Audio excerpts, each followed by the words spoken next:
This is the Relevant Podcast.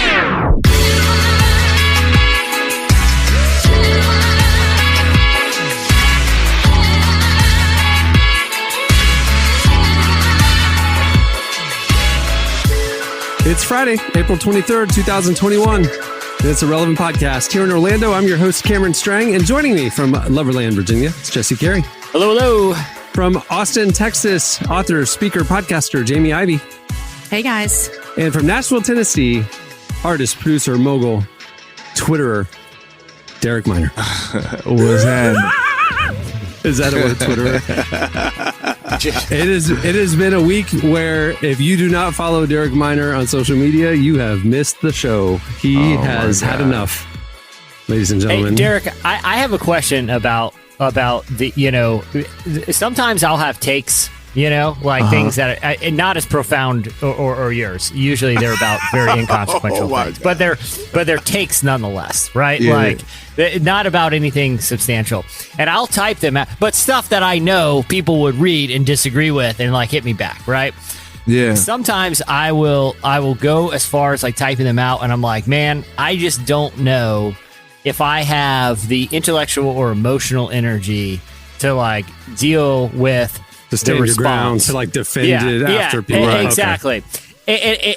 And so I guess my question for you, I mean, because obviously a lot of the ideas that you are comfortable and really good at engaging with are ones that are going that, some of the feedback isn't just kind of like, I would imagine a lot of it isn't kind of like a playful kind of debate. It's stuff that is really, really important stuff that takes a tremendous amount of emotional and mental energy.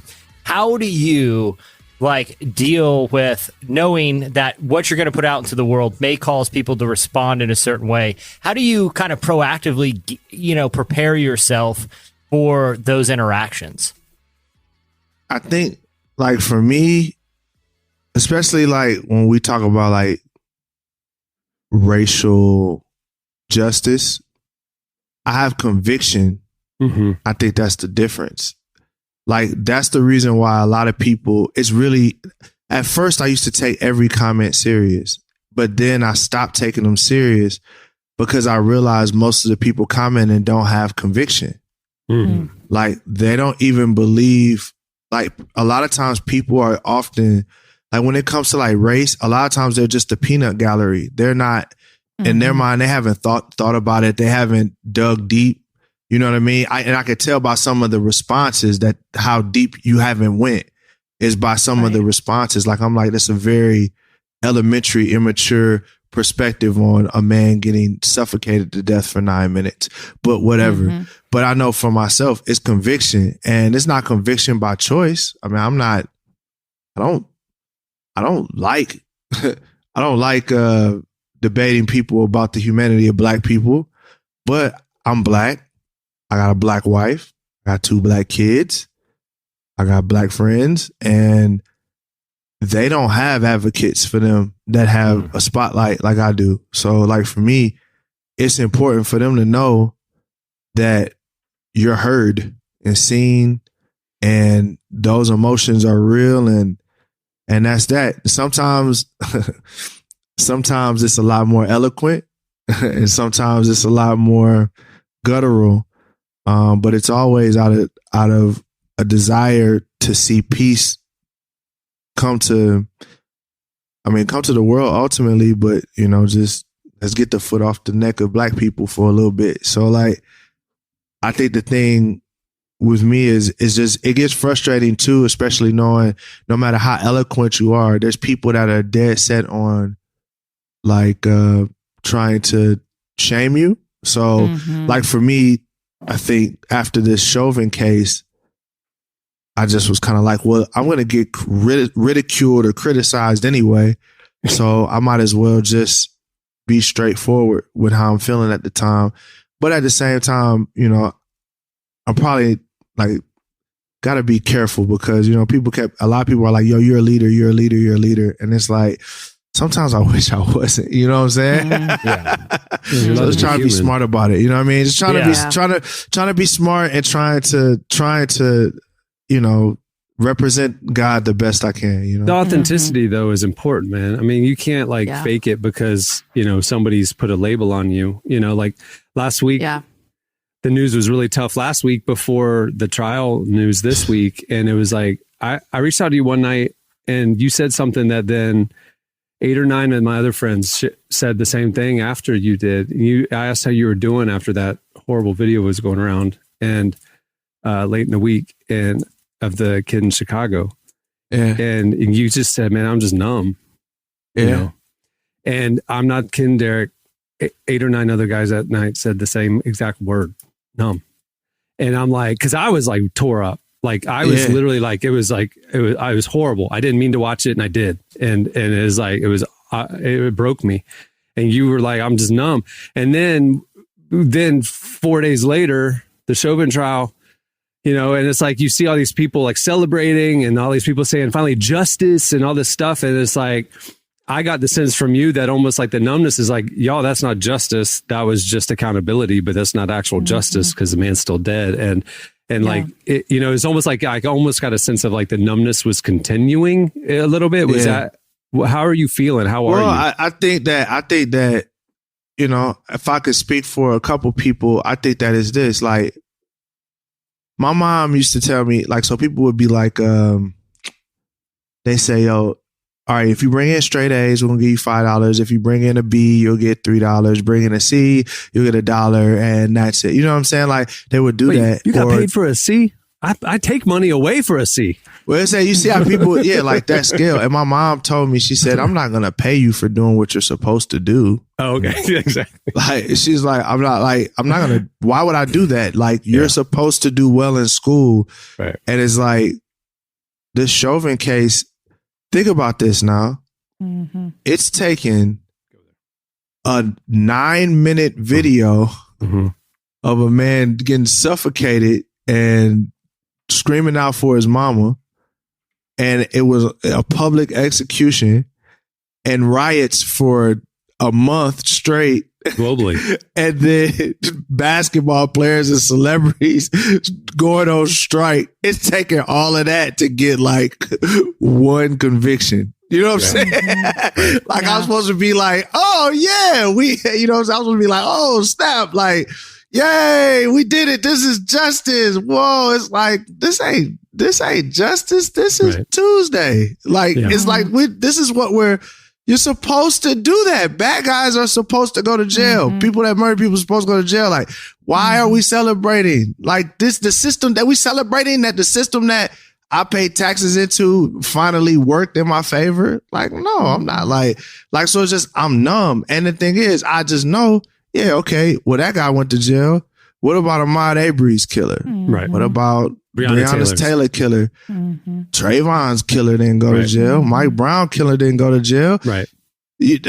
What? I forgot. And then a young girl was killed. A young girl was killed just yesterday. An hour later. Yeah. During who was it?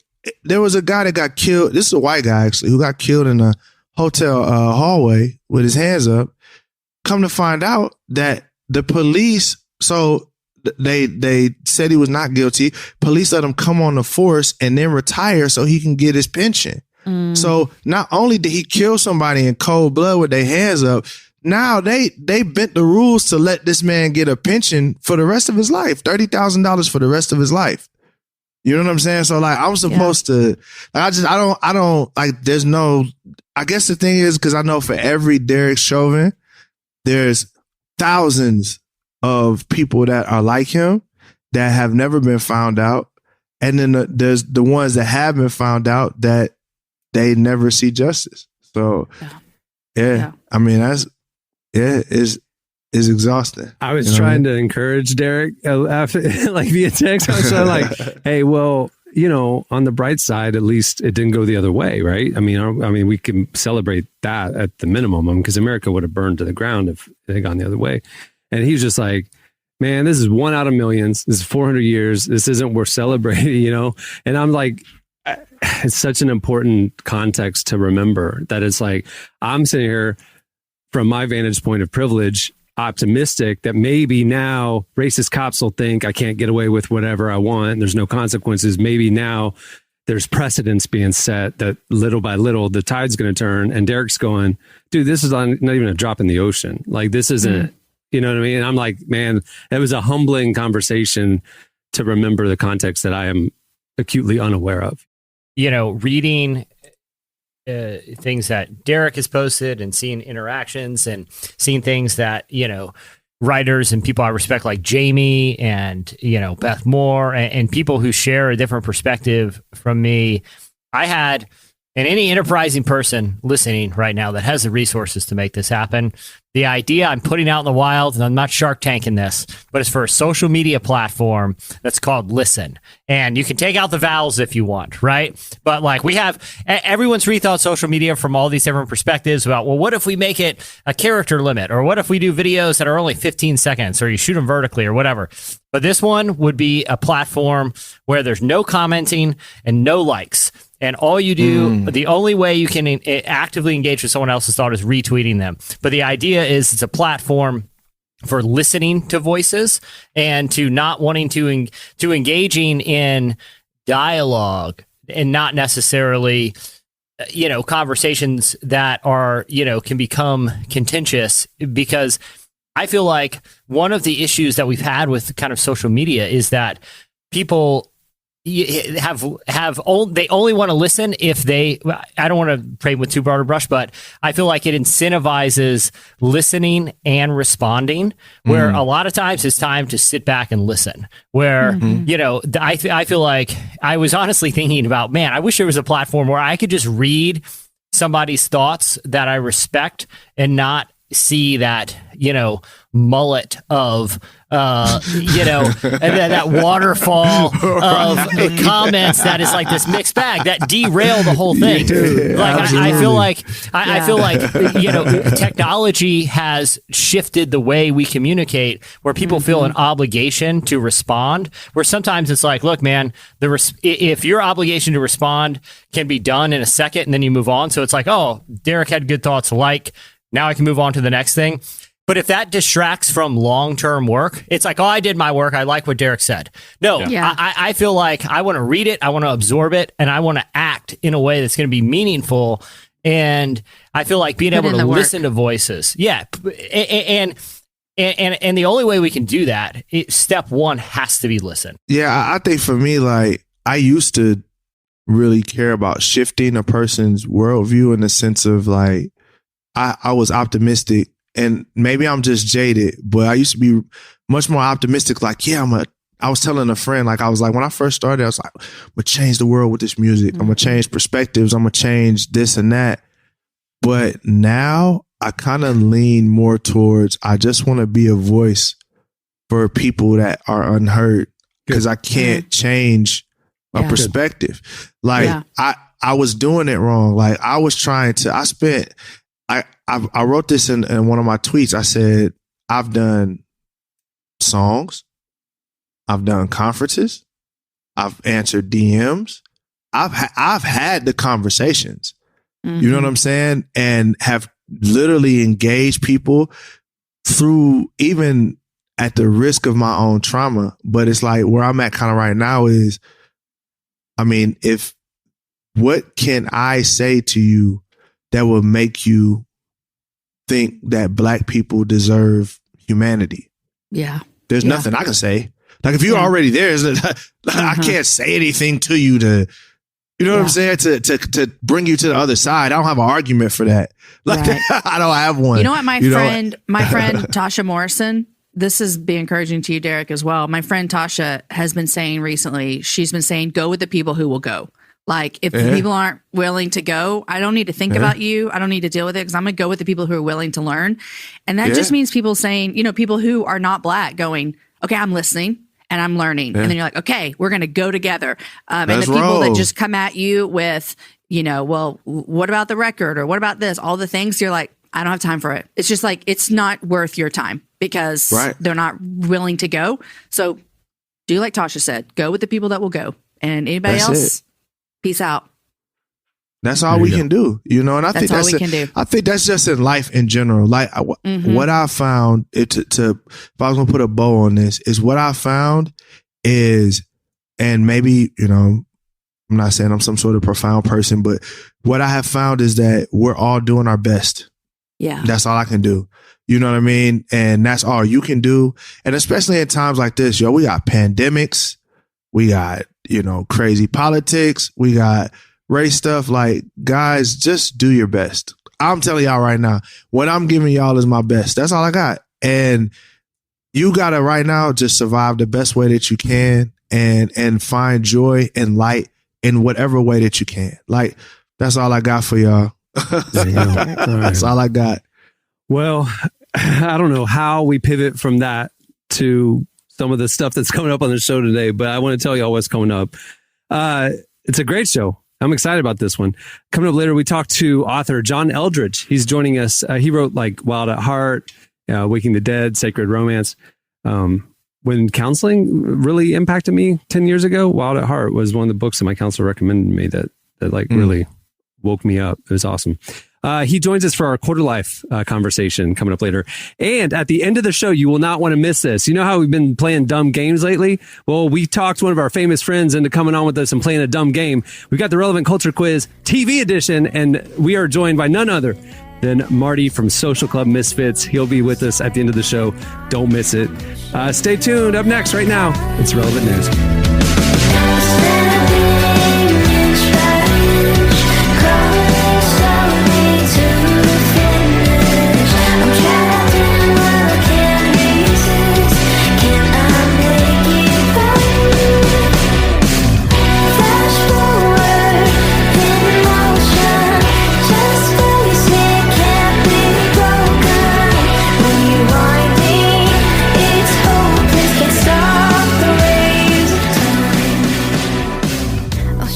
You're listening to Lucy Daydream. The song is Fast Forward.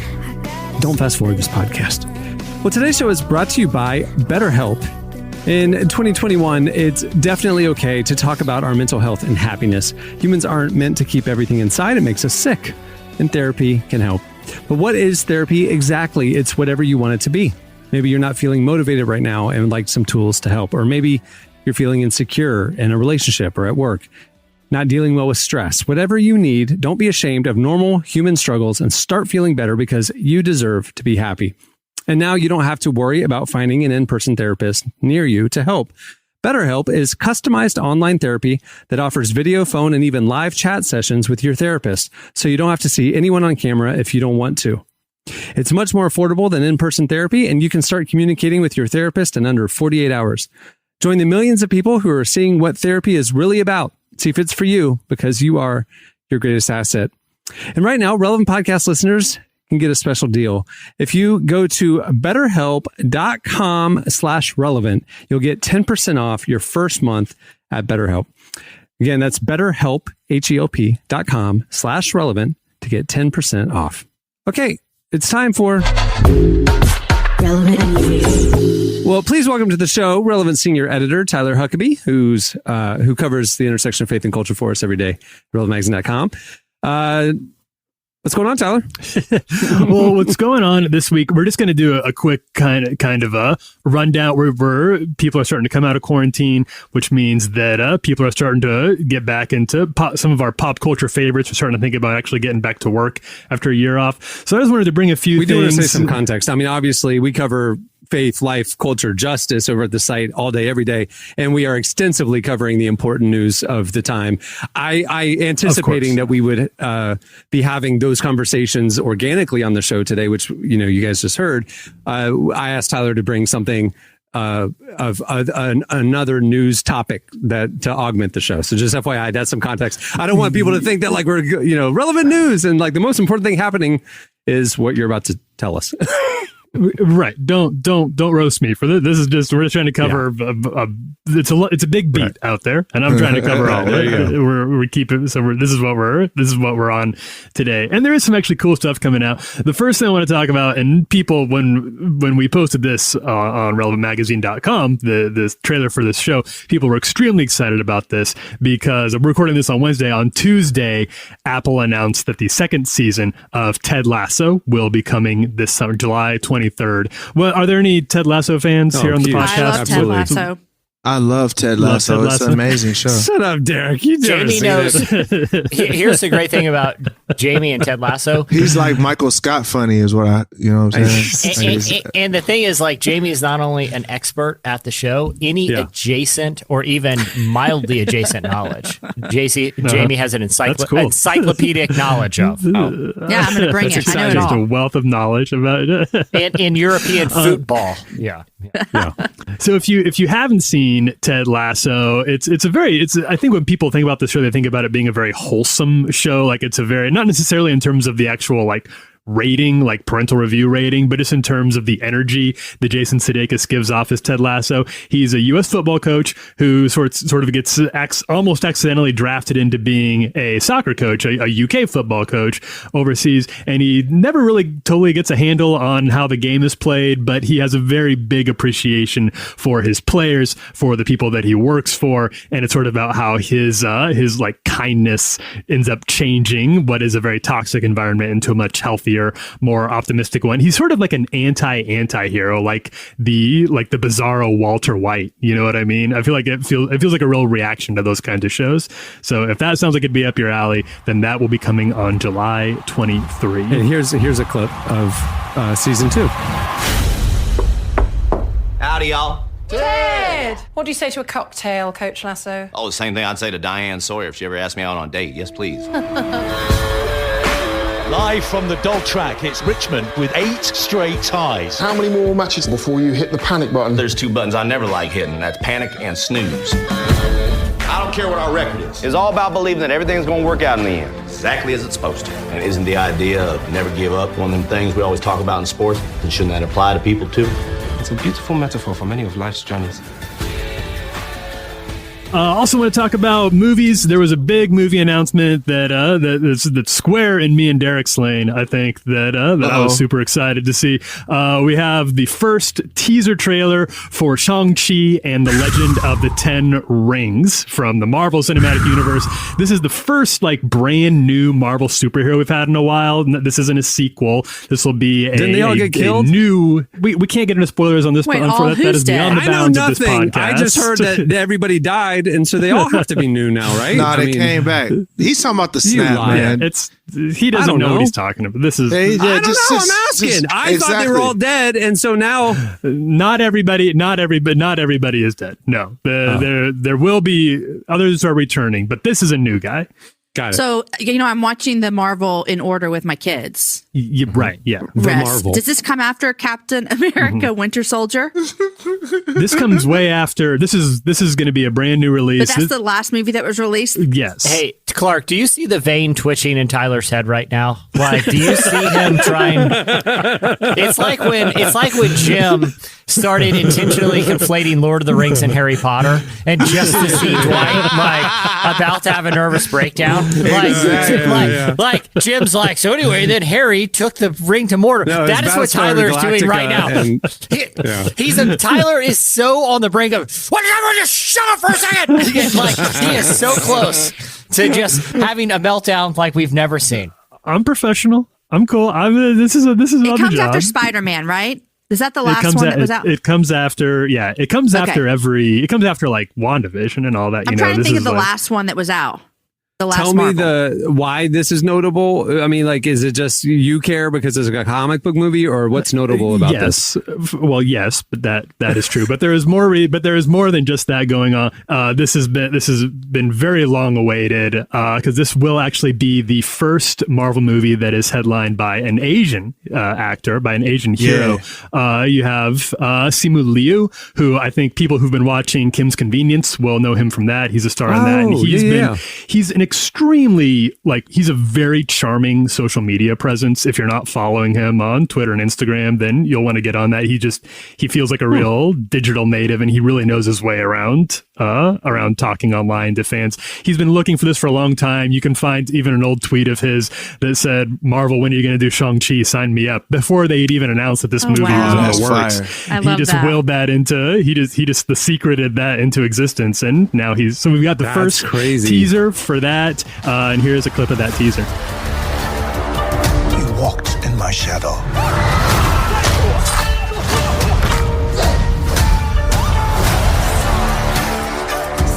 trained you. So the most dangerous people in the world couldn't kill you. Son, it's time for you to take your place by my side. You better watch out, 'cause it's my time. That's not going to happen. Very cool. Is there any sort of like moral redemption backstory to this character? I know nothing. I mean, is there like... Yes, he's actually like, even for like a Marvel nerd like me, he's a pretty like C or D tier character. He's been around for a long time, since the 70s, but he's not super well known, which I have to think the people at Marvel are kind of grateful for, because they're not going to have thousands of fans being like, well, why didn't you do in issue 323 of the comics? He doesn't. You have a lot more of an empty slate to play with him. That's their secret. That's their secret sauce. That's their trick to doing what they do, is getting, like, think about it. Thor, people didn't really, like, Thor was like, all right, maybe like B list. He wasn't like the man.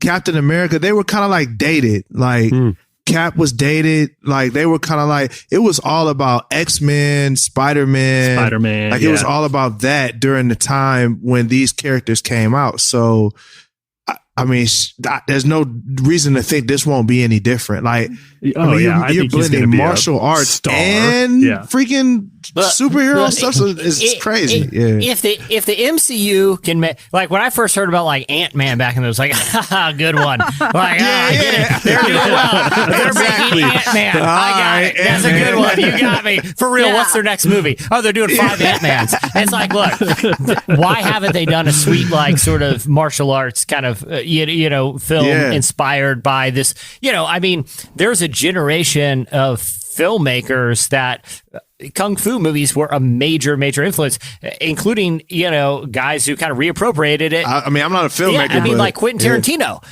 He went through a long stretch in his career. Kill Bill, and this is a guy who has said publicly, I'm going to make 10 movies in my entire directorial career, and 3 of them were dedicated to be homages to this entire genre. I think it's awesome that the MCU's kind of doing their take on it. What's his superhero power? He doesn't really have a power, but he's a martial arts master, like they say. He's a master of kung fu. It's chi.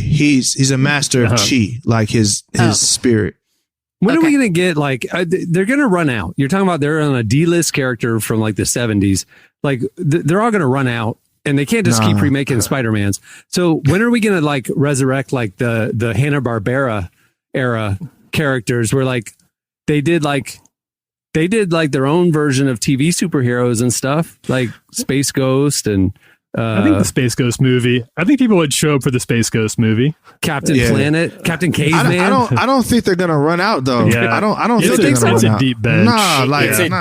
It's a deep bench. I mean, even when you think about like Spider-Man's villains, like, and just the break off of Spider-Man's ecosystem and the little side stories that are there, they'll never run out. We'll be dead before they run out. They'll be making these movies long after we're all gone and not watching them anymore. And I did want to highlight just a few music releases that are coming out too. Lots of music finally starting to kind of gear up again, as people are like, they can tour these albums now. So I think people are feeling a little better about actually releasing them. Right. There's tons of stuff. We do try to keep on top of it, obviously, with relevant recommends over at the site. You can go check it out there. 2 that were announced this week that I'm pretty excited about. First up, always excited to hear about new music from St. Vincent. She's just a very weird, experimental, like rock and roll persona. She really seems to love the showmanship of it. She's kind of like a David Bowie in that regard. She really loves performing, and she's also just a genius musician. So she has announced a new album. It is called Daddy's Home. That'll be coming out in just a few weeks, actually. May 15 is when that one's going to come out, and we do have a first clip of a new single. Here's a little bit of it. It's just the melting of the sun. It's just the sun. I wanna watch it burn. So watch it burn. Saint Johnny ain't no phony. Do you remember early St. Vincent? Oh yeah, like was the Sufjan because of days. Sufjan. Yeah. back when she was on Asthmatic Kitty. That's crazy. And now she's like an A-lister.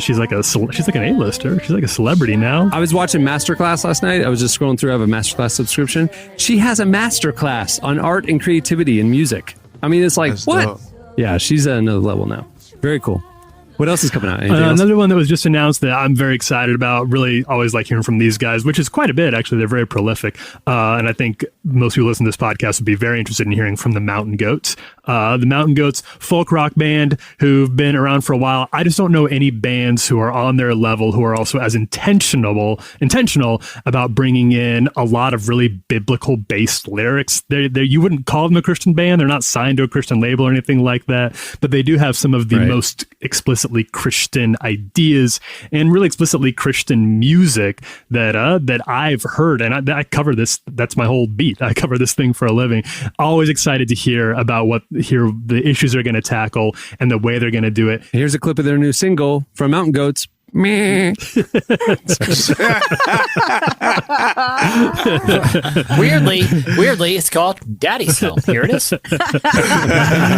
It's called Dark in Here, and that will be coming out in June. Yeah, we there's a lot of music finally coming out, and I'll tell you a little behind the scenes. I had to call Mr. Derek Miner the other day because I saw him releasing some stuff, and Prop was releasing some stuff with his label, and I'm like, why am I finding out about this on Instagram? Thank you very much. We do cover these things, Mr. Derek Miner. Derek, do you have any projects you want to plug? Yeah, relevant. First off, relevant ecosystem family. I'm sorry that I haven't been keeping you all up to date. I think part of it is this is new. I've never had this consistent access to a platform that I haven't built myself. Right. So just trying to feel like I haven't like overstepped my bounds. You know what I mean? I don't want to take advantage of y'all like, hey, and Derek's doing this and that and this and that. So like I think I probably dropped the ball a little bit because I know you guys care. So you know what I mean? We do care. We covered your stuff for years. Derek, I pitched a hypothetical social media platform that I thought about in bed last night. You can pitch actual stuff you're working on.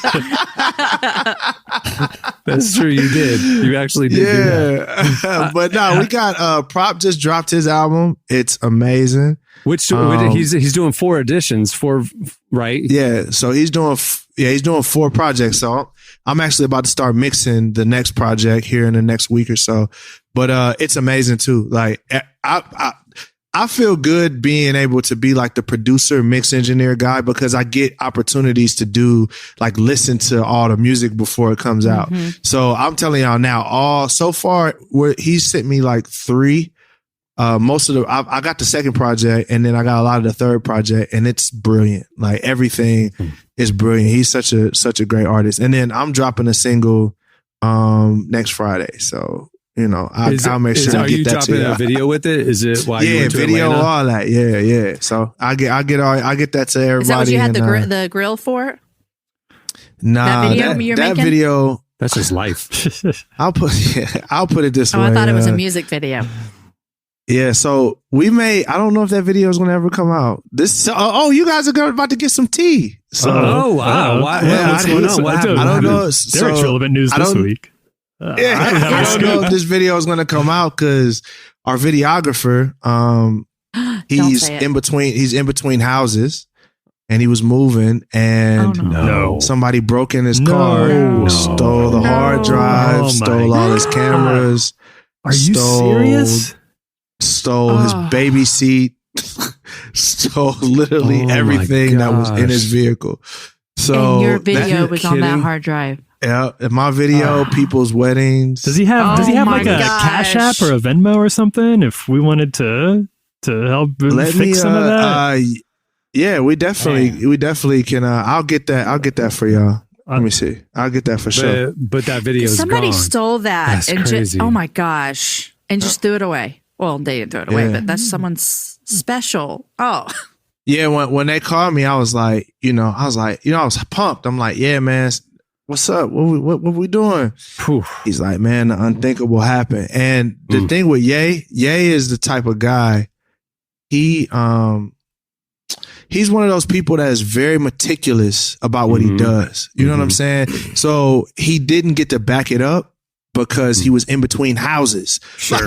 Like, he's, blowing up. So it's like, it's not even just like, oh, you should have backed it up. It's like, well, yeah, life is happening right now, and no one expects somebody to do that, you know? Man, so it's just crazy. So sorry, but it's cool. Like, I just kind of look at it like this, man. It's in the Most High's hands. So he just wants me to put an even better video out, and like it. The blessing's going to have to go up from here. That's what it is. There you go.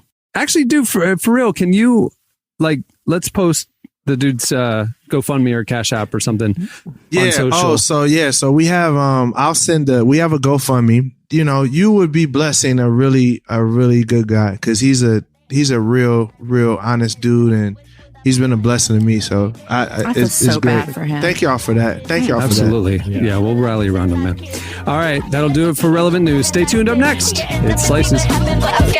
Girl, you refresh me like this Coca-Cola. My heart is requesting for you to come over. I know I'm obsessing about us being over, 'cause you are the best thing. You are the best thing. Oh no, I'm not drawn to you. Oh no, and I hope that you won't go anywhere, 'cause you are the best thing. I know. You're listening to Johnny, Jawny. Song is Best Thing. Well, today's episode is brought to you by podcast creation platform Anchor. If you haven't heard about Anchor yet, it's the easiest way to make a podcast. First of all, it's free. There are custom tools that allow you to record and edit your podcast right from your phone or computer. Anchor will then distribute your podcast for you so it can be heard on Spotify, Apple Podcasts, and every major platform. The cool thing is you can also make money from your podcast with no minimum listenership. It's everything you need to make a podcast in one place. Download the free Anchor app or go to anchor.fm to get started. Okay, it's time for Slices. What do you have, Jesse? All right, so a lot of us are likely familiar with the actor Jim Caviezel. Caviezel is best known, even though he's been on a handful of TV shows, he's best known for playing Jesus Christ in Mel Gibson's epic The Passion of the Christ. Well, he has since announced his role in an upcoming film that looks at a, kind of quote-unquote true story of a former State Department employee who has dedicated his life to rescuing children from child trafficking. The film is called Sound of Freedom. Now, the trailer, a new trailer for the movie was released this past week, and to promote the upcoming film, Jim Caviezel appeared at something called Clay Clark's Health and Freedom Conference, which was in Tulsa, Oklahoma. Now, under the guise of being about health and freedom, which, if you're doing a conference, it's a pretty broad agenda. Let's talk about health and freedom Very here. true. Like, not very specific. It's not like the church leadership conference or, it's extremely broad here. Health and freedom. Let's cover it all since we're getting there. And who else better to address these issues of health and freedom than Passion of the Christ actor Jim Caviezel? Because when I think about health, and when I think about freedom, I'm thinking, where's Jim Caviezel? I need to talk to that guy. So anyway, he comes on to talk about his new movie, Sound of Freedom. And when he's talking, he was asked by this gentleman, Clay Clark, who I'm going to just send a warning out to people, seems to believe some pretty fringe things. So he has Jim Caviezel on, and Caviezel's talking about why he wanted to take a role in this film. And during his kind of emotional, impassioned explanation of why Sound of Freedom is such an important movie, he mentioned the idea, he mentioned, the realities of human trafficking, particularly trafficking that targets young children, which is a horrific issue that is very prevalent around the world. But he also talked about the idea that these evil people were, quote, adrenochroming these children. What does that mean? Adrenochroming, which he went on to explain in when he was followed up by a very excited Clay Clark, who seemed to really want to unpack this. Adrenochroming is at the core of the QAnon conspiracy theory, which at that conspiracy purports to try to blow the lid off this really kind of mind-boggling narrative that political and Hollywood elites are secretly running child trafficking rings. But at the core of these child trafficking rings is the practice of adrenochroming, which is it is, according to the conspiracy theorists, I mean, not to be too graphic here, but it involves, harvesting the adrenaline glands from children for consumption, believing that it gives them sort of these extra powers and vitality. Now, Jim Caviezel like said that consumption. Yeah, or ceremonially. Yeah, like some sort of like vampire like ritual. Like that's why I don't know if you ever heard people call people vampires. Like, oh, they look like a vampire or a lizard. It's literally they think that they're drinking baby's blood to be young. So that is at the core of the QAnon conspiracy theory movement. It's a very dangerous and obviously it's something that is completely insane as well. In addition to being just awful, there is no evidence that this is actually happening, and no evidence that actual child traffickers even have any awareness of this conspiracy theory. But Jim Caviezel, while promoting a film about actual human trafficking, said this was one of his primary motivations for taking on the role, even though this conspiracy theory is at the root of some of the most dangerous conspiracy theories that have kind of made their way into the forefront of not just pop culture, but really political discourse in the last few years. So I wanted to take a minute while we're addressing this kind of weird story to provide, hopefully, some sort of context for where this idea even originates and why even mentioning it with actual human trafficking is incredibly, incredibly destructive and unproductive. And what Jim Caviezel did, I'm sorry, I'm not a cancel culture type of person, but this man should not be given a platform if he's gonna purport these type of conspiracies, because what they ultimately do is they distract from work. You tried to cancel Steakums last week for speaking out of turn too. You're on a cancel culture kind of bent right now. Steakums, Jim Caviezel, they're on. I know a lot of people are going to be upset. But this that is both true, of those, Jesse, because this actually hurts the work of people who are actually on the ground working hard against trafficking. It just totally takes away from what they're doing. Exactly. Especially, so I looked at some facts from UNICEF and the UN that actually looked at the reality of human trafficking. 1 in 3 people who are solicited for sex, it happens within 48 hours of running away from home. The majority of people who are trafficked for sex are trafficked by someone they know in their life. There are root causes of child trafficking that a lot of organizations are doing, but there are also things like homelessness, like poverty, like lack of resources and education. There are major contributing factors. And for someone with a high profile like Jim Caviezel to perpetuate this false narrative is incredibly destructive. So my whole point is this: when you hear something super sensational from a celebrity, there's probably a good reason a red flag's going up, because it probably is sensational. In this case, it's a work of fiction being purported to be a work of reality. It's dangerous. And I feel like as Christians who are called not to bear false witness, that only applies not to our fellow Christians, but also just facts. And so if anyone's seen this video, do some research before you perpetuate anything, even if it comes from someone who's seemingly credible like Jim Caviezel. There you go. All right. What do you have, Jamie? Good stuff. And listen to people who are on the ground working. Yes. Okay. So mine's way different and just like fun and exciting. Guys, who is like loves the Olympics? Any of y'all? It's on. It's fine. I ain't watched the Olympics in a long time. This is such a letdown, you guys. It's been 5 years. None of us have. Well, I'm saying I'd never really watch it. You know what I mean? Okay, so I love the Olympics. I used to run track in high school, and I love Summer Olympics. They're so much fun. And I actually have a new friend in Austin. This is like the coolest thing. Who's a gold medalist, like Olympic track runner. So like it just feels fun to know someone. Yeah, I know, right? So they just announced, Canada just announced, you know how they make the opening and closing ceremonies? And US, we always get Ralph Lauren to make them. And they always look like, this year I just saw them. It looks like people are going sailing or something. Like I wouldn't actually wear this jacket again. But Canada just announced that their uniform for the closing ceremony is, the base of it is a jean jacket. Okay.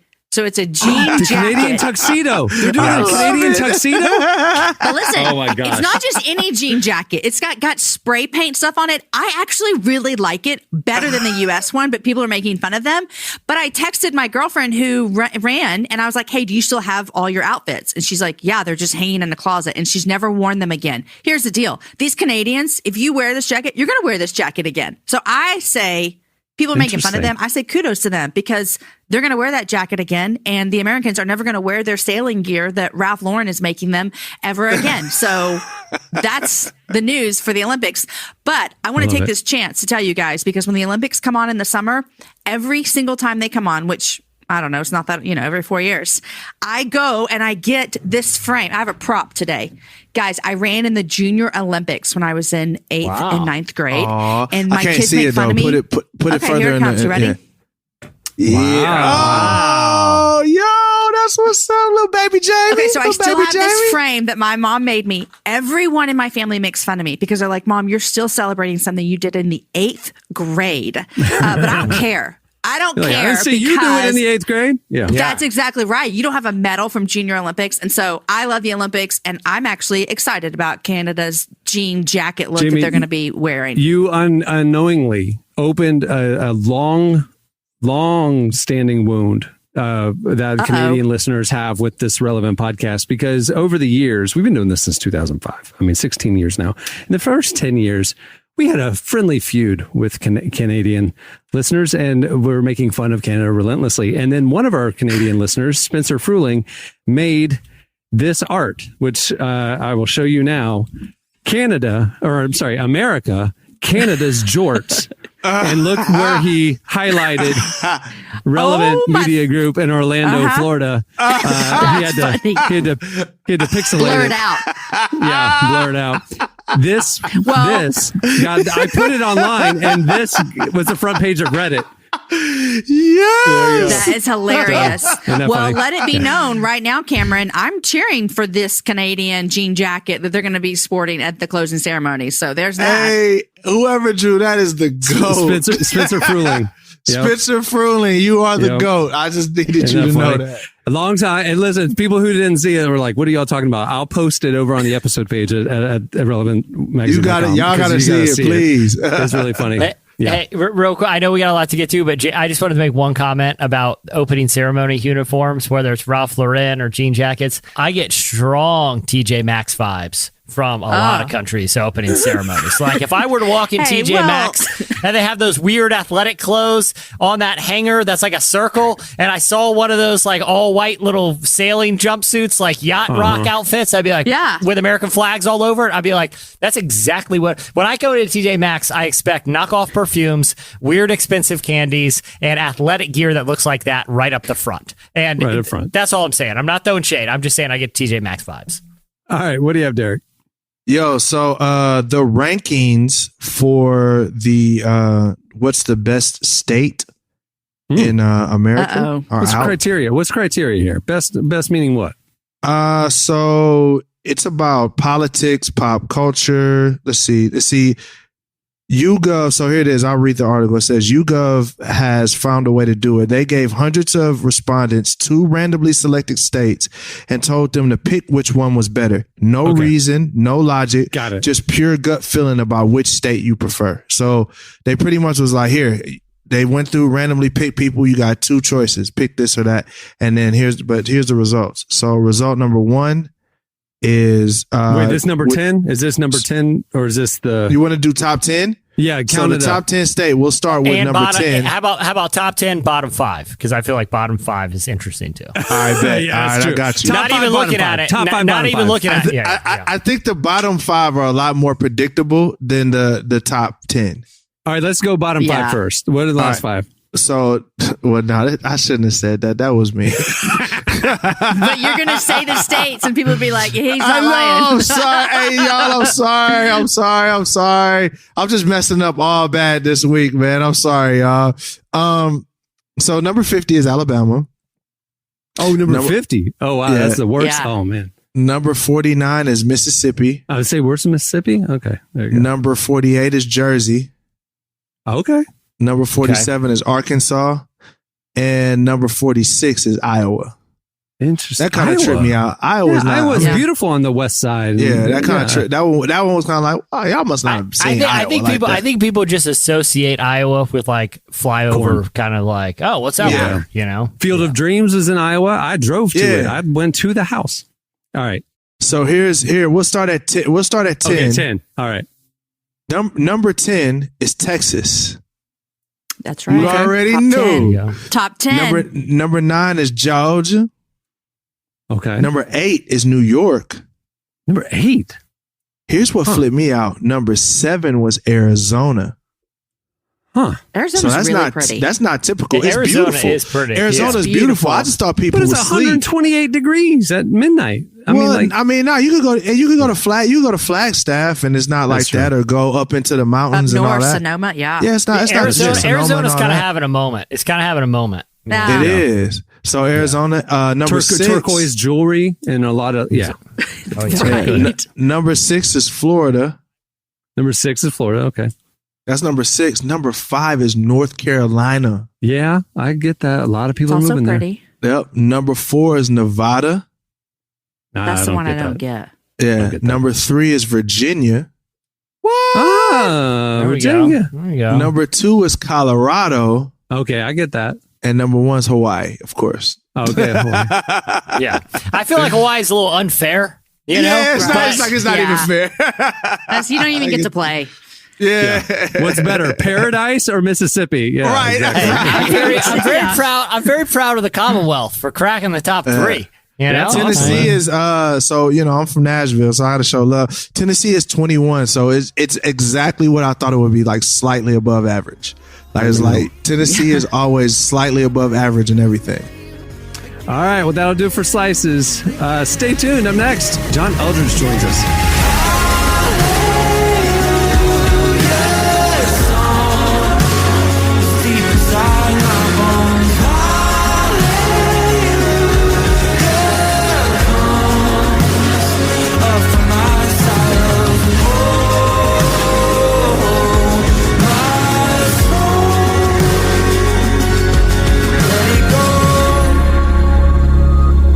You're listening to Judah featuring Caleb Chapman. The song is Hallelujah Song, Psalm 103. Well, if you've heard the last few episodes of the podcast, you know that we've just started our limited content series called Quarterlife. It's a series where every Tuesday and Thursday we're publishing an article at Relevant, and here on the podcast for the series, we are having conversations with leaders from a variety of lanes, specifically about that quarter life season of life in your 20s, when you are rethinking everything and kind of laying the foundation for what kind of life you're going to have. The content is to encourage and inspire you to make the most of your 20s. The Quarter Life series is sponsored exclusively by our friends at UHSM Health. You need to check out what they're doing. Christian Health Sharing. The reason why they're such a great presenting sponsor for Quarter Life is they are all about wellness, holistic wellness, spirit, mind, and body. And so they align with all this content. It's great. Also, in your 20s, you're kind of rethinking everything. And with UHSM, check it out, kind of rethinking healthcare and all that. It's really cool. Well, today's Quarter Life segment is with John Elredge. He's a counselor, lecturer, and best-selling author behind books like The Sacred Romance, Journey of Desire, and one of my favorites, Wild at Heart. We talked to him about the trauma that he's seen this last year and what has taken on our souls with the pandemic, political turmoil, and gun violence draining us at a spiritual level. And while we're all affected by it, especially in your 20s, it's important to call things out for what they are and, process and heal well in the midst of it and, on the other side of it. So here is our conversation with author John Elredge.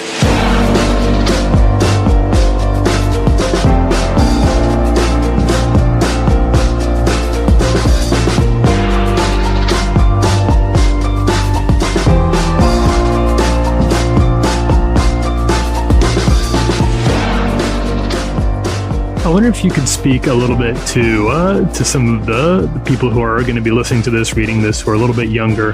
Their trauma is sort of unique, and that maybe their senior year of college got thrown off. Maybe their career goals, maybe brand new season of life that was completely derailed by this. Obviously, maybe don't have the sort of resources right now for some sort of vacation or something that would really allow them to replenish in the way they want to. Where does this leave them?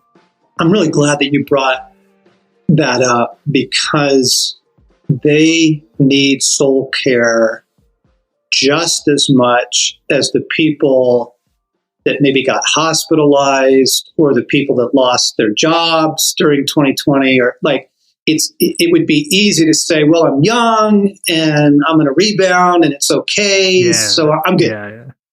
But you're not good. You're not good. You passed through the global trauma just like everybody else, and you had your series of disappointments. And the problem is you're now looking at a future that's pretty uncertain. The career field that you're hoping to go into is not hiring right now, or, et cetera, et cetera. So I would back up and say there is a kind of resilience that youth will give you, but it's not the same thing as recovery. Taking care of your body, taking care of your soul does not take a lot of money. It really doesn't. One of the cool things about walking is that it does good things for your brain. This is really wild stuff. So the brain loves accomplishing things. The brain loves it when it feels like you are making progress, right? So that's why when you kill it on a test or you do great on an interview, you come out of there and you're like, oh man, I'm stoked. Like, woo, we killed it, right? The brain loves that. When you're walking, you're continually feeding that in your brain because you're moving forward. So that's free. Like you walk around the block, like that's free. And the thing is, beauty is really healing to the soul, and beauty's free. Like music and reading, but also nature, getting out in the rain, getting out in the sun, letting nature do its healing thing. Beauty's free. And so you don't need a big income to take care of your soul, but you do need to recognize that your soul needs taken care of. More coming in, here's the math, more coming in than is going out in the next several months. Okay. So you just think about that and you go, okay, the people I'm going to hang out with, are they life-giving people or are they draining people? The road trip I'm planning, more life or more cost? What's the cost joy on that? You just start thinking that through. You go, okay, all right, I'm going to be kind to myself and do some of those things that bring me life, which may include video games. It may include binge watching, Netflix. That's okay. If it brings you life, if there's joy in it, and the cost is low, just don't stay there, right? Also see real people and do real things.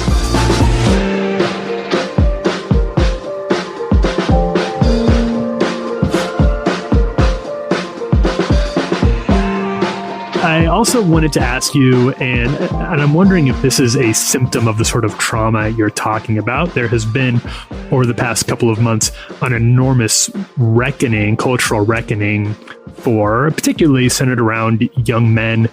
A lot of the anger that you're seeing in young men that is driving what looks like radicalizations, particularly online. It can be QAnon, but sometimes it's just very aggressively sort of toxic online presence.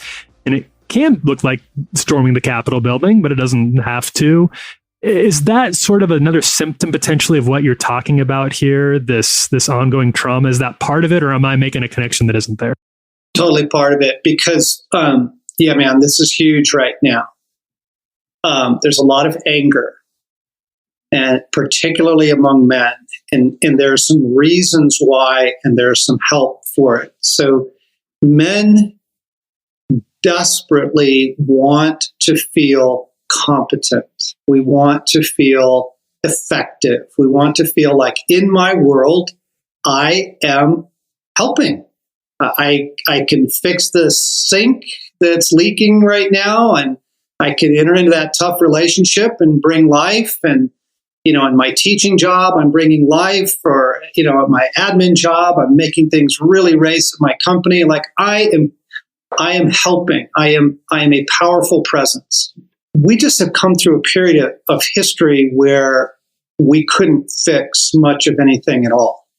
couldn't fix the economy, couldn't fix the politics, couldn't fix the broken education system, couldn't fix the pandemic, couldn't fix that. And there is an anger in there of like, I just need to, I need to fix something. I need to set something right. And then that gets over into, I need to set something straight. I need to set someone straight. I am going to, and then you get the rage there. But you got to name the anger, guys. You got to name the anger. Like, name it. Write it down. Shout it out. Like, to yourself, not online. Like, where's the anger coming from? What is that rooted in? And then this is going to be a very surprising soul care thing. There needs to be a couple places in your life where you are making things right. You got to get that back. And so you need to paint a room, plant a garden, fix your bike that's been broken for 6 months, like put a new chain on it, get it working again. You need to do simple things. I swear to you, this is going to work if you'll follow this, because the masculine soul needs to feel effective and to feel like you are effective. And so you got to get some places in your life where you are effective, even if it's in a pretty small sphere right now. Like, yeah, that shower has been broken for 6 months. I'm going to go get a new head and change the head out on that thing or whatever, right? Like, pick some things in your world that you can fix and settle yourself back into that sense of competency, because your anger now is totally misdirected.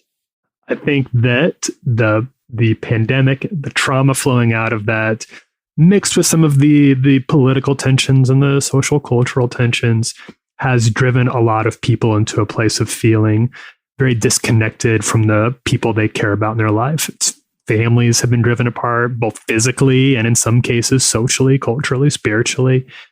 Churches, same way. Friendships, absolutely. We've been hearing this a lot, particularly from young people at Relevant, that they don't really know how to engage those relationships anymore because it seems like those obstacles are insurmountable. What would your advice to people feeling that sort of disconnection from other people be? It's interesting that you asked this question. Okay, so right now, our family, so I'm going to be super vulnerable. Our family is divided on vaccines.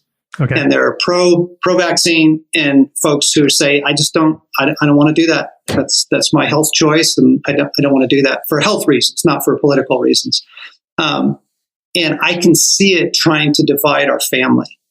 And I wanted to, so I want to fix it, right? So I wanted to send this group text, and Jesus caught me, and he said, "Don't send that. That's further fuel on the fire, pal.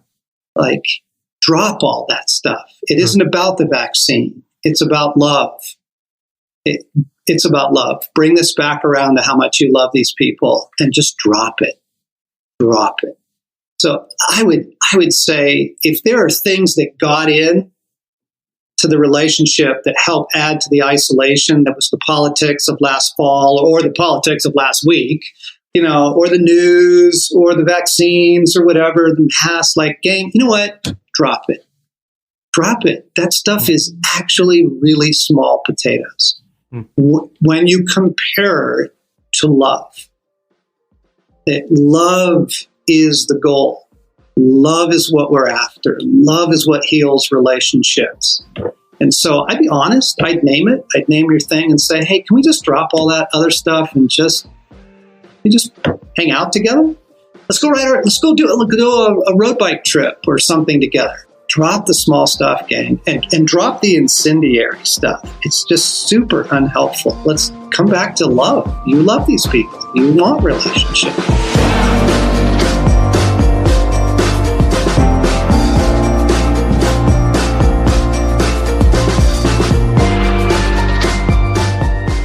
That was John Elredge. Make sure to check out the rest of that conversation in the Quarterlife section at relevantmagazine.com. It's exclusively presented by UHSM. Stay tuned. Up next, you don't want to miss this. It's going to be the Relevant Culture Quiz with our special guest.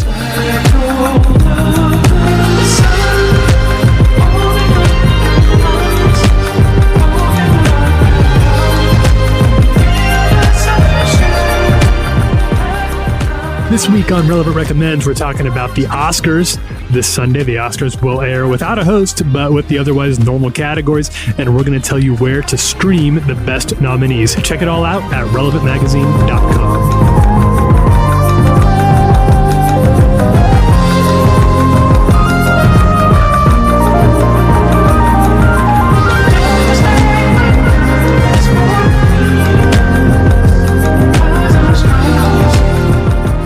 Listening to Flying Lotus featuring Thundercat. The song is Black Gold. That's a great one. Okay, so I told you at the beginning of the show we're going to do a stupid game. It's time for Relevant Culture Quiz. Relevant Culture Quiz, the TV edition. Now, it is Oscar weekend, okay? And we thought we were going to do a movie-themed game. But you know what? This pandemic wasn't really about movies for most of us. It was about binge watching TV shows. So we thought we would bring back the Relevant Culture Quiz, focus it on TV this Oscar weekend. And joining us for the game is one of our favorite artists, friends, a friend of the show, Marty from Social Club Misfits. Hey, man. Hey, guys. Now, can we ask you a quick question before we get started? Talk to me. This is something very important to address. We are using a podcast platform that is, a lot of people in the industry are moving over to. Okay. And it requires you when you sign in to see all of your fellow podcasters. Yeah. What we're looking at right now is little cubes. It's just like a very sophisticated podcast Zoom. Jesse, get to the point. I already know what you're going to ask. Your screen name says Daddy.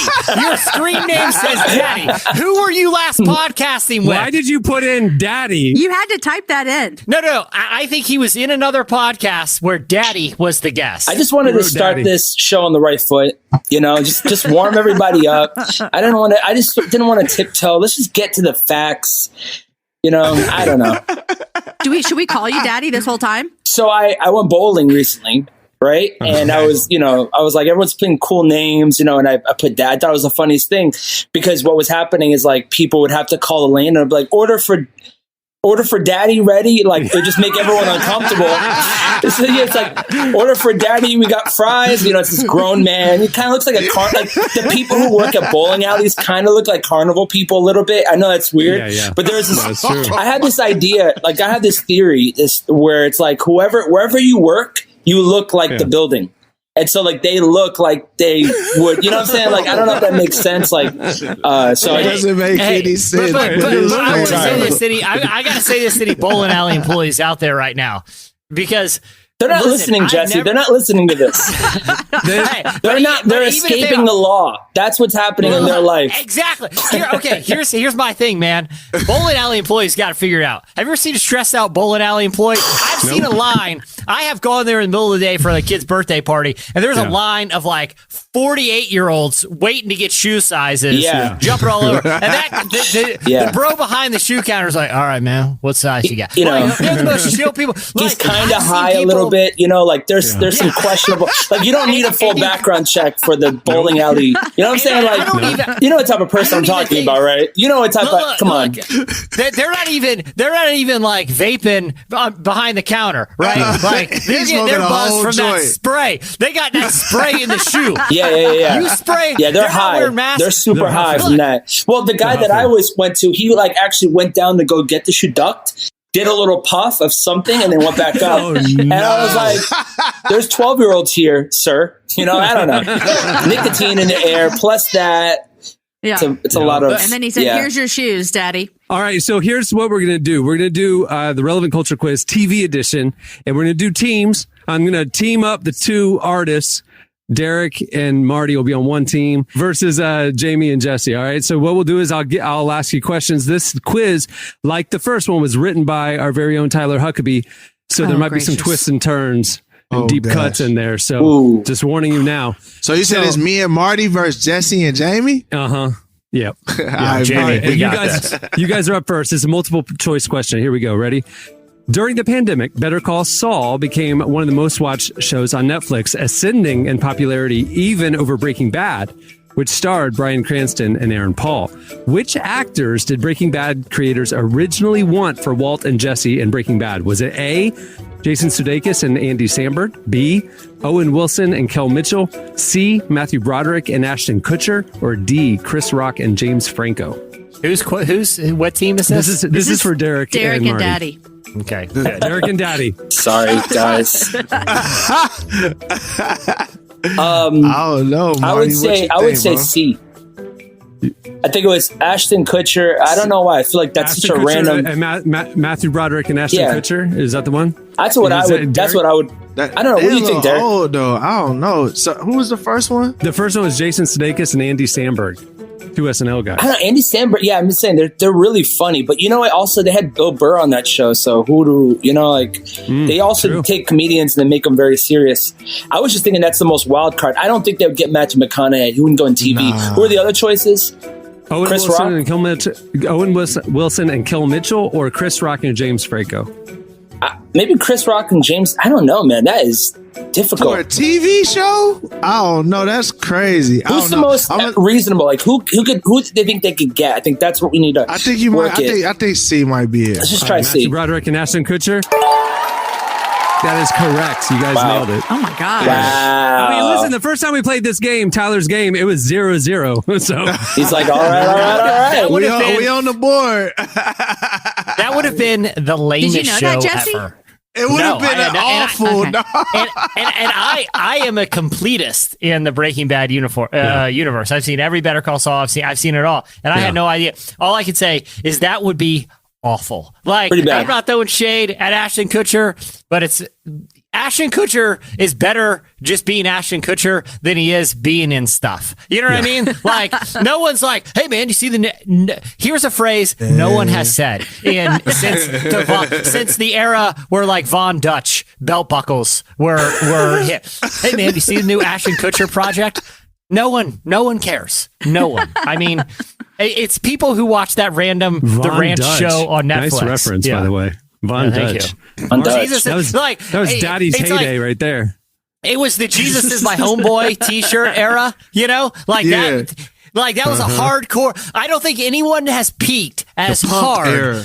Yeah, no one peaked as hard as Ashton Kutcher did in the Jesus is my homeboy t-shirt era. That is just pop cultural peaking. Dude, that's right early there. relevant. That's like 2003, 2004. We had that junk in the magazine. I mean, I lived through that era. All right, here we go. All right, the first round for Jamie and Jesse. Here we go. The Mandalorian became Disney Plus's first original content hit, telling the story of a rogue bounty hunter and the cute creature he takes under his wing. This season featured the return of Boba Fett, who was first introduced in what Star Wars film?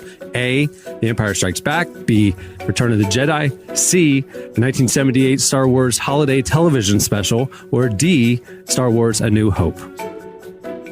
Jamie, I can rule out only one of those, and I have but your guess is as good as mine. I'm not a Star Wars guy. Okay, Jesse, at one point, I thought Luke and Leia were married, and so I'm like not into the Star Wars stuff because they're brother and sister, we found out. But they kissed once, I think I heard. What are you ruling out? It's problematic. Yeah, didn't they kiss accidentally before they knew they were brother and sister?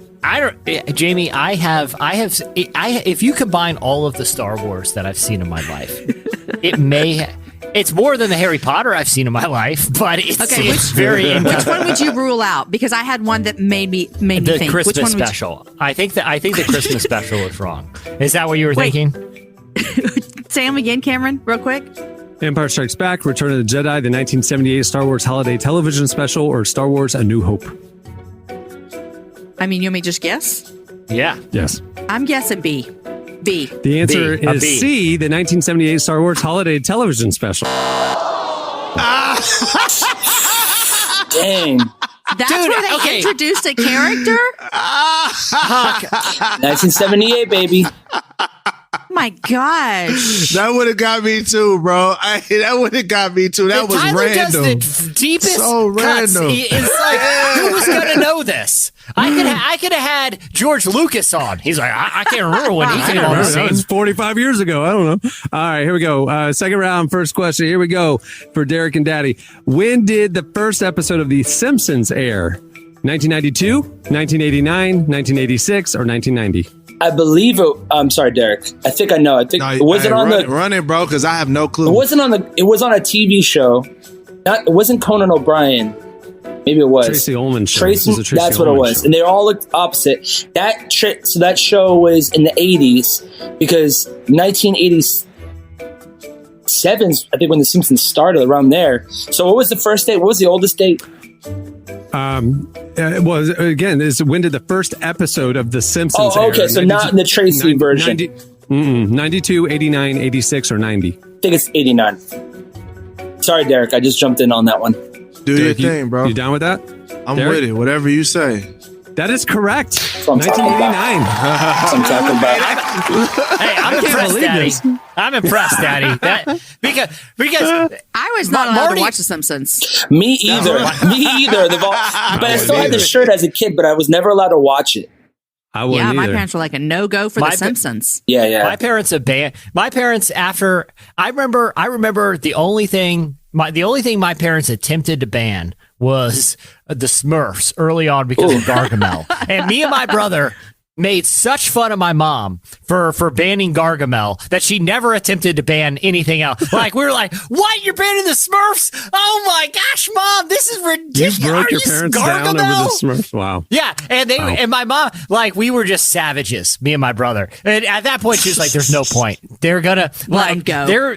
Yeah, exactly. Let these little feral hooligans watch whatever. You can watch Cops, so I get it. Oh, Cops would be like a family event. You know, like, sweet, Cops is on. I'm in. All right, here you go, Jesse and Jamie. One of the year's most popular shows was Ted Lasso, the story of a U.S. football coach turned UK football coach who makes up for his limited understanding of the new sport with his enormous understanding of the human heart. What is the weight of a standard soccer ball? Is it 16 ounces, 2 pounds, Lord. 10 ounces, or there is no standard weight, only a standard circumference? It's a good TV question. See, this is Tyler Huckabee's question. What does this have to do with Ted Lasso? Jamie, as the question was being read, I looked at your face. I got this. And you were I've seen glowing. It twice. Yes. Yeah, here's a pop culture reference in a show that's very relevant to the discussion we're having right now and the award season buzz that is happening right now. So here's a question that show would in no way enable you to know.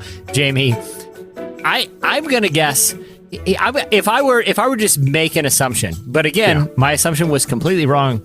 I would say there is no standard weight for a soccer ball. It's only circumference. But the only reason I'm saying that is because it seems like out of all, and again, I'd have never even played organized soccer, but I would think out of all the sports, it would be easiest. Like a few ounces here and there aren't going to really matter if you're just kicking it. But I have no idea. What's your answer? Jesse, you get to pick. The one that is, just the circumference. That's what I'm going with. The answer is A, 16 ounces. There's, of course, a standard weight for a ball. But you know what? My favorite thing about Tyler's very bizarre question writing is what Jesse pointed out the other time we played, where he said, Britney Spears had a Free Britney moment. And a javelin is shaped like a spear. What's the longest javelin throw in the Olympics? Yeah, what was the point? What was the point of even framing it as a Ted Lasso question? I've seen Ted Lasso the entire season twice. I'm here for this. It's never been addressed. How many scenes were there where Ted Lasso cares about the weight of the soccer ball?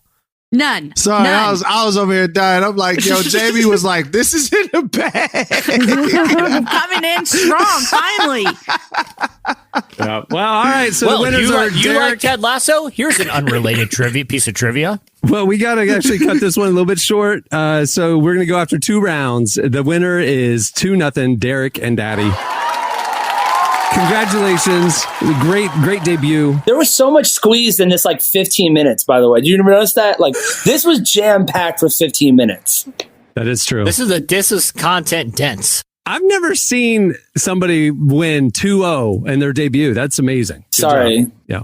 Well, thanks for joining us, man. I love you guys. You hey, Ted Lasso. Ted Lasso is this. Wonder Woman has a lasso. Michelle Obama is a woman. So where was Michelle Obama's cousin born?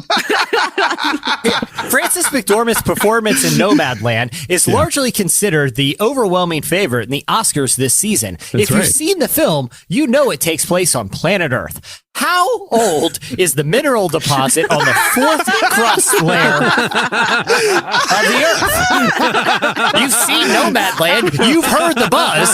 Now, tell us a fact about geology. Well, you know what? I'll just say it right now, officially, that we're gonna finish this game. We're gonna do round 2. We got a lot more where that came from, and Marty's already given us a signal that he's down to jump back in and do a part 2. So that'll be a lot of fun. So don't miss the next installment of the Relevant Culture Quiz TV edition. All right, before we wrap it up, I just wanted to mention it is late April, and if you haven't checked out the March-April issue of Relevant, this is among your last chances to do it. It features the great cover story with one of our favorite bands, Johnny Swim. We also have features with Nate Bargatze, Taya from Hillsong United, Oscar-nominated actor Lakeith Stanfield, and think pieces about climate change, gender equality in the church, fighting sexual abuse in the church, and a lot more. Go check it out now. It's available for free thanks to our presenting sponsor. You guessed it, UHSM. Over at relevantmagazine.com. Just click on the magazine tab right there. Hey, and while you're there, check out the Quarterlife section. It's updated, like I said, every Tuesday and Thursday with some great content covering the spectrum of topics that you will want to tackle in that core part of life, your quarter life, where you are rethinking everything and kind of setting the foundation for what's to come. Go check it out. Quarterlife, presented by UHSM right now at relevantmagazine.com for limited time. Many thanks to John Elredge for talking to us. You can check him out on Twitter at John Eldredge. And like I said, check out the rest of that conversation over at Quarterlife at Relevant. Also, thanks to Marty for joining us. And also, you will be hearing from him again. I think there's a score to settle. Okay, on that note, we'll wrap it up. I'm Cameron Strang. I'm Jesse Carey. I'm Jamie Ivey. And I'm Derek Miner. We will see you next Friday. Have a great week, everyone.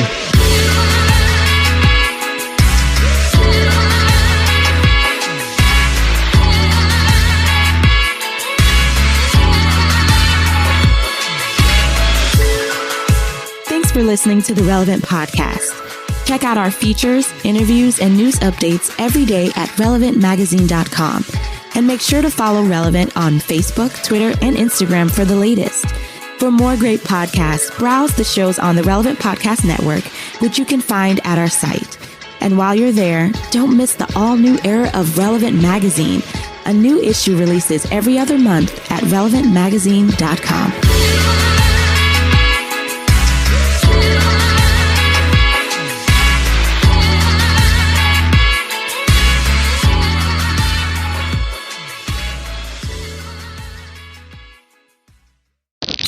Just shut up for a second! Relevant Podcast Network.